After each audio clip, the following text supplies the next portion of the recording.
स्वामी समर्थ दोस्त. कसे आहात? चांगलेत ना? चांगलेच राहा. मी आज चतुर्थी आहे, संकटणी चतुर्थी, जे होळीनंतर जी आहे तीच साखर चौथ पण म्हणतात.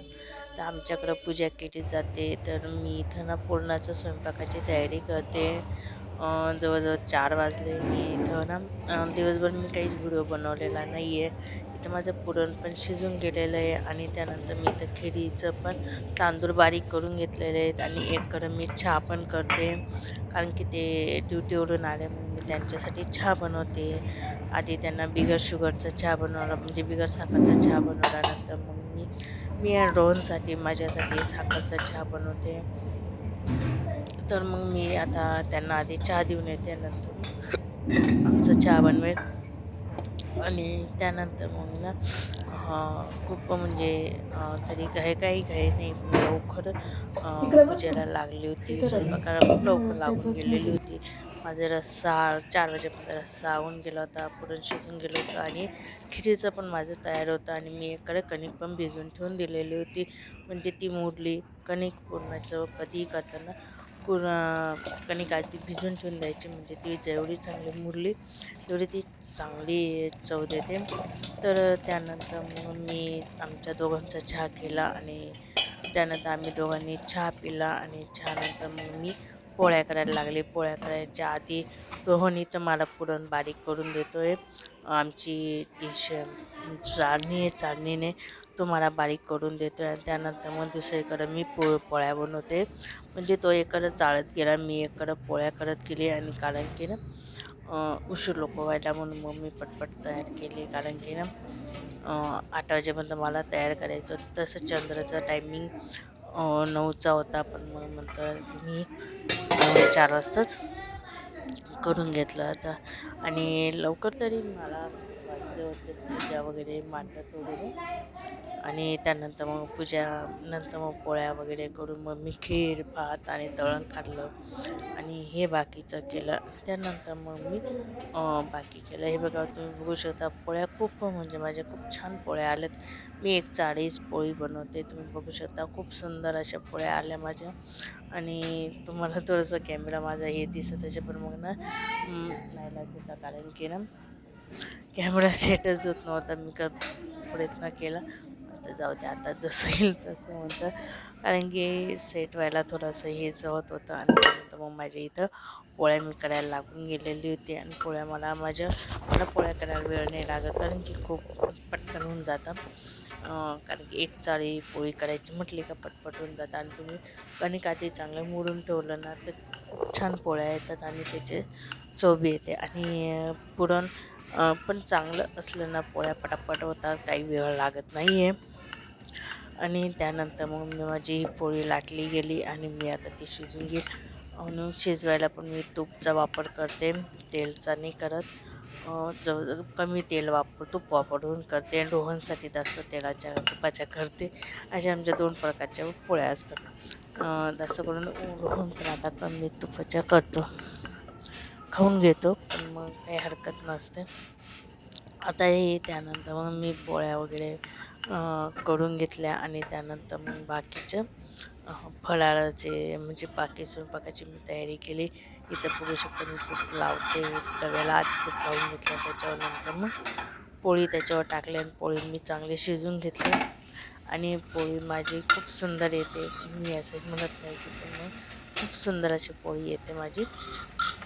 तर त्यानंतर मग तुम्हाला मी दाखवते की माझी पोळी कशी झाली ते.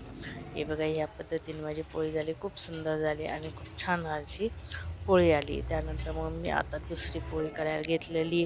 हे बघा किती फुरली, बघू शकता तुम्ही, खूप छान फुरली माझी पोळी. आणि एकदम जास्त मी पट नाही करत, 1 या 2दा पलटवते.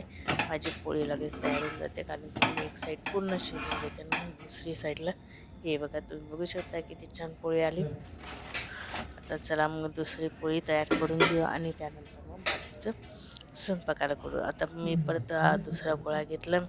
मी रोहनकडनं काढून थोडं घेते आणि पोळ्या बनवते. कारण की एकडं पोळ्या, एकडं पुरण केलं का पटकन होऊन जातं आणि जास्त वेळ लागत नाही.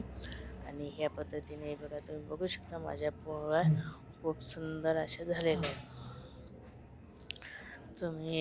तुम्हाला वाटत असेल की नाही, पण मग ना पोळ्या करायला एक हे असतं, त्याच्यामुळे ती सुंदर पोळी येते आणि छान बी लागते. आणि त्यानंतर मग हे पण येते आणि मऊ राहते, जास्त वेळ मऊ राहते ती पोळी. कारण की हे बघा मी आता तुम्हाला लाटून पण दाखवते आणि हे पण करून दाखवते बघा. या पद्धतीने मी तुम्हाला आता लाटून दाखवते. हे बघा मी ना जास्त सुरुवातीला जेव्हा आपण पुरण टाकलं ना, तेव्हाच मी पोळीला पीठ जास्त लावून घेते आणि मग नंतर ना त्याला उचल करत नाही, फक्त सारखं हलक्या हाताने सरकून घेते आणि ज्याच्याकडून ती पोळी बरोबर गोल गिटिंग येते आणि एकदम हे असते. अगर तुम्हाला वाटत तर तुम्ही ना आधी सुरुवातीला पीठ भरपूर लावून घ्यायचं, म्हणजे पोळी ती छान येते आणि खूप सुंदर अशी फुलते पण ती खूप सुंदर लागते आणि एकदम मऊ मऊ येते. अशा पद्धतीने मी या पोळ्या बनवल्या. हे बघा या पद्धतीने बघा मस्तपैकी पोळी झाली की नाही आपली, मस्त गॅस झालेली आहे. तर त्यानंतर माझा पूर्ण स्वयंपाक झाल्यानंतर मग मी आता पूजा मांडायला आली. संकटनी चौथ ते साखर चौथ म्हणतात त्याला. आणि आमच्याकडं ना या दिवशी ज्या 5 देवींचे जे फोटो असतात, मूर्ती असते, त्याची पूजा केली जाते. हे 5 देव्या असतात याच्यात. एक आमची कुळदेवता असते, एक सप्तशृंगी असते, अशा 5 प्रकारच्या देव्या असतात आणि त्याच्यात गणपती पण असतो त्या 5 देवींच्या बरोबरला. आणि हा गणपतीची पण मूर्ती मी ठेवली आणि ह्या पद्धतीने मी ते डेकोरेट केले. आणि नंतर मग साईडने ना डेकोरेशन केलं मी फुलांनीच. ते माझं दिव्यांचं जे ताट होता तो ठेवला, त्याच्यावर एक छोटी डिश ठेवली, त्याच्यावर मी सगळे देव ठेवले. आणि नंतर मग फुलांनी एक शेवंतीच्या फुलांनी मी थोडंसं डेकोरेशन केलं. डेकोरेशन करायला मला खूप आवडतं, तुम्हाला तर माहिती, माझ्या प्रत्येक व्हिडिओमध्ये तुम्ही बघतातच. खूप सुंदर असं डेकोरेशन झालं होतं. आणि हे बघा ह्या पद्धतीने मी डेकोरेशन केलं आणि त्यानंतर मग हळद कुंकू लावून मस्तपैकी पूजा केली. नंतर आरती केली आणि खूप छान असं माझी पूजा झाली. हे बघा ह्या पद्धतीनं. तर ह्या पद्धतीने माझी हे झाली. आणि नंतर मग मी ना ह्या पद्धतीने मी नंतर पूजा करून घेतली. हळद कुंकू हस्तगंधक लावलं आणि नंतर मग पूजा करून घेतली. आणि त्यानंतर मग मी फुलं वाहिले आणि दुर्वा नव्हता आणि हे पण नव्हतं, ते जेवढं माझ्याजवळ होतं त्या हिशोबाने मी हे केलं. आणि मस्तपैकी ही माझी पूजा झाली होती. सकाळची पण पूजा मस्त झालेली होती आणि मला संध्याकाळी पण पूजा मांडायची होती, म्हणून मी सकाळी वेगळी पूजा नाही मांडली. तर नंतर मग हे बघा, तर या पद्धतीने नंतर मग हळद कुंकू अक्षता लावून मग नंतर फूल वाहिलं. आणि मग नंतर बघा नंतर मग माझ्या मिस्टरांनी पूजा केली आणि मी केली. नंतर मग रोहन तर बाहेर गेलेला होता, रोहनने केली, रोहनने नंतर केली. मग जेव्हा तो बाहेरून आला त्याच्यानंतर त्याने पूजा केली. आणि नंतर मग आम्ही आरती केली. आरतीनंतर मग नैवेद्य वगैरे दाखवलं. हे बघा या पद्धतीने मी असं मस्तपैकी डेकोरेशन झालं होतं माझं. आणि त्यानंतर मग आता इथं मी आरती केली. आरतीचा व्हिडिओ काय तर केला नाही मी, तो काय केला नाही. तर मी आरती झाल्यानंतर मला हे दाखवते. तर मग माझी आरती झाली होती